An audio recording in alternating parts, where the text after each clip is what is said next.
भारत की आज़ादी की लड़ाई शुरू करने वाले लोग असल में आज़ादी चाहते ही नहीं थे, उनका असली मकसद कुछ और ही था।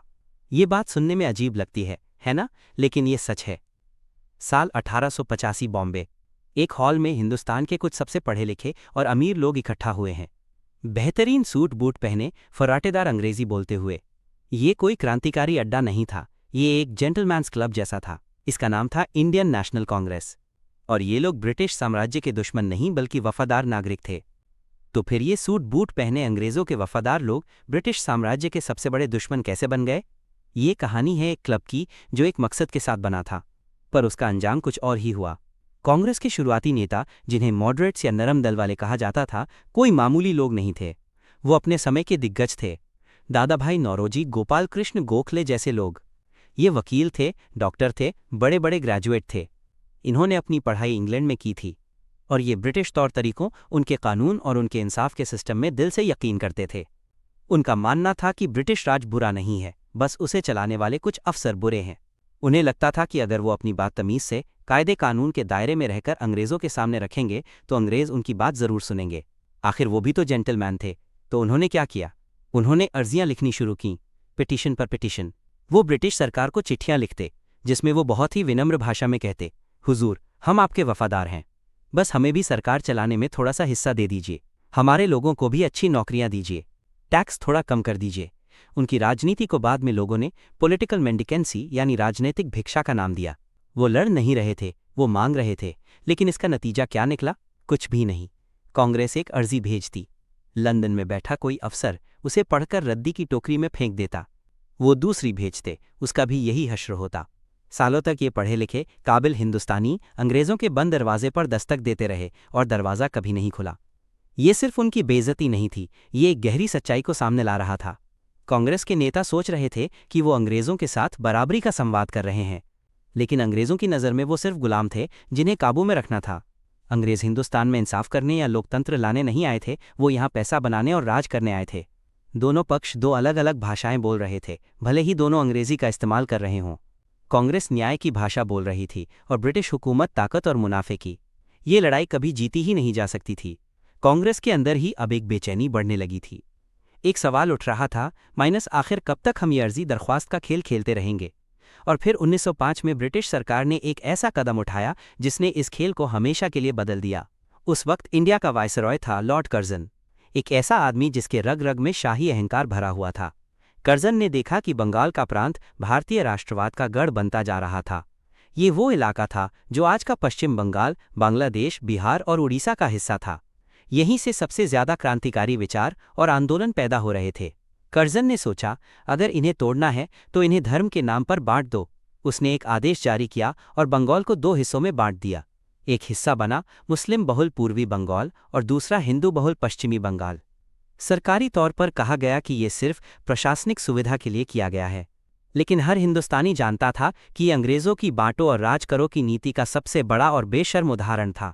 अंग्रेज़ों को लगा था कि इस बंटवारे से हिंदू और मुसलमान आपस में लड़ने लगेंगे और आज़ादी की लड़ाई कमज़ोर पड़ जाएगी। लेकिन उनका ये दांव उल्टा पड़ गया। बंगाल का बंटवारा कोई कागजी लकीर नहीं थी। लोगों ने इसे अपनी मातृभूमि के अंग भंग के तौर पर देखा। ये एक ऐसा घाव था जिसने पूरे देश की आत्मा को झकझोर दिया। और इस घाव से एक ज़बरदस्त आंदोलन का जन्म हुआ, स्वदेशी आंदोलन। जो गुस्सा अब तक सिर्फ पढ़े लिखे लोगों की बैठकों में था, वो अब सड़कों पर उतर आया था। लोगों ने विदेशी कपड़ों और सामानों का बहिष्कार करना शुरू कर दिया। विदेशी कपड़ों की होली जलाई जाने लगी। छात्र स्कूल कॉलेज छोड़ने लगे, वकील अदालतों का बहिष्कार करने लगे। पूरा देश वंदे मातरम के नारों से गूंज उठा। ये भारत की राजनीति का एक ऐतिहासिक मोड़ था। लोगों ने पहली बार महसूस किया कि उनकी एकता में कितनी ताकत है। उन्होंने अंग्रेज़ों को उनकी सबसे कमज़ोर नस पर चोट की थी, माइनस उनका व्यापार, उनका पैसा। ये वो भाषा थी जिसे अंग्रेज़ समझते थे। जेंटलमैन क्लब अब सड़कों पर उतर आया था और ये बात कांग्रेस के अंदर भी एक तूफान लाने वाली थी।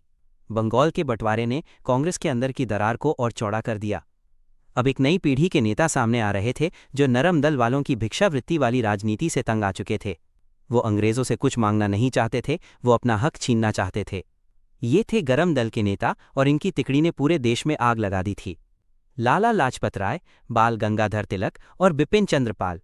इन्हें पूरा देश लाल बाल पाल के नाम से जानता था। ये नेता आग उगलते थे। बाल गंगाधर तिलक ने गरज कर कहा, स्वराज मेरा जन्मसिद्ध अधिकार है और मैं इसे लेकर रहूंगा। ये एक नारा नहीं था, ये एक ऐलान-ए-जंग था। स्वराज यानी अपना राज। अब बात छोटे मोटे सुधारों या नौकरियों की नहीं थी, अब बात पूरी आज़ादी की थी। ये वो पीढ़ी थी जो मानती थी कि आज़ादी अर्जियों से नहीं मिलती, उसके लिए संघर्ष करना पड़ता है, बलिदान देना पड़ता है।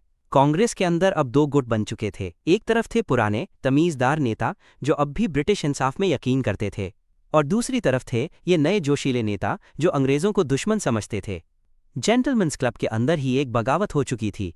जो पोलाइट डिबेटिंग सोसाइटी थी वो अब एक असली पॉलिटिकल मूवमेंट में बदल रही थी।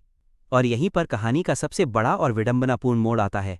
सोचिए, ये नए नेता, ये तिलक, ये लाजपत राय, ये सब कौन थे? ये उसी सिस्टम की पैदाइश थे जिसे अंग्रेज़ों ने खुद बनाया था। अंग्रेज़ों ने हिंदुस्तान में स्कूल और कॉलेज क्यों खोले थे? ताकि वो अपने राज को चलाने के लिए सस्ते, वफादार हिंदुस्तानी क्लर्क, वकील और अफसर तैयार कर सकें। उन्होंने सोचा था कि अंग्रेज़ी पढ़कर और पश्चिमी विचारों को जानकर हिंदुस्तानी हमेशा के लिए उनके गुलाम बन जाएंगे। लेकिन हुआ ठीक इसका उल्टा। उन्होंने एक ऐसी पीढ़ी तैयार कर दी जो उन्हीं के हथियार इस्तेमाल कर रही थी। इन नए नेताओं ने अंग्रेज़ों से ही सीखा था माइनस राष्ट्रवाद क्या होता है, लोकतंत्र क्या होता है, अधिकार क्या होते हैं और आज़ादी का मतलब क्या होता है। उन्होंने इटली के गैरिबॉल्डी और मैज़नी की कहानियाँ पढ़ीं। उन्होंने अमेरिकी क्रांति के बारे में पढ़ा। उन्होंने फ्रांसीसी क्रांति के स्वतंत्रता, समानता, बंधुत्व के नारे को समझा।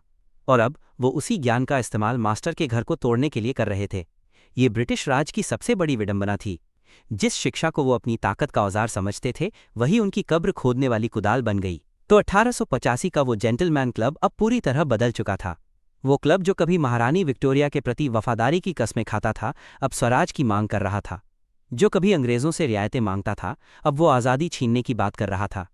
अंग्रेज़ों ने बंगाल को बांटकर एक चिंगारी को हवा दी थी, और अब वो पूरे हिंदुस्तान में फैल चुकी एक आग बन चुकी थी। उन्होंने अपनी सबसे बड़ी भूल कर दी थी, माइनस उन्होंने एक सोए हुए शेर को जगा दिया था। लेकिन इस आग की लपटों ने सिर्फ अंग्रेज़ों को ही नहीं डराया। कांग्रेस के इस नए आक्रामक रूप ने, जिसमें ज़्यादातर हिंदू नेता थे और जो अक्सर हिंदू प्रतीकों का इस्तेमाल करते थे, हिंदुस्तान के मुसलमानों के दिल में एक गहरा डर पैदा कर दिया। उन्हें लगा कि अंग्रेज़ों की गुलामी से निकलकर कहीं वो हिंदुओं की बहुसंख्या वाली सरकार के नीचे न दब जाएं। उन्हें लगा कि आज़ाद भारत में उनके धर्म, उनकी संस्कृति और उनके अधिकारों का क्या होगा। और इसी डर से जन्म हुआ एक दूसरे क्लब का, एक ऐसा क्लब जिसमें हिंदुओं के लिए कोई जगह नहीं थी। एक क्लब जिसका नाम था ऑल इंडिया मुस्लिम लीग। ये जानने के लिए कि इस दूसरे क्लब ने कैसे भारत की कहानी हमेशा के लिए बदल दी, स्क्रीन पर आ रहे अगले एपिसोड पर क्लिक करें।